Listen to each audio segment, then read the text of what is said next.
24-ാമത് അന്താരാഷ്ട്ര മാനസികാരോഗ്യ സമ്മേളനത്തിന് വേദിയായത് തായ്ലൻഡ്.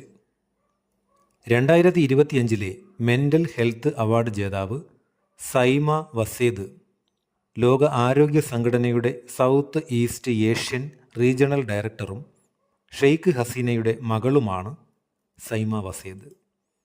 പാമ്പുകടി മൂലമുണ്ടാകുന്ന അത്യാഹിതങ്ങൾ ഒഴിവാക്കുക എന്ന ലക്ഷ്യത്തോടെ സ്കൂളുകളിൽ വനം വകുപ്പിൻ്റെ നേതൃത്വത്തിൽ ആരംഭിച്ച പദ്ധതി സർപ്പപാഠം പദ്ധതി.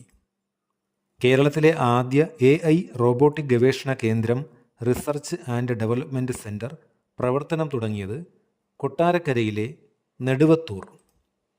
ഇന്ത്യൻ റെയിൽവേയുമായി ബന്ധപ്പെട്ട എല്ലാ സേവനങ്ങളും ഒരു കുടക്കീഴിൽ ലഭ്യമാക്കുന്നതിനായി ആരംഭിച്ച മൊബൈൽ ആപ്ലിക്കേഷൻ റെയിൽ 1.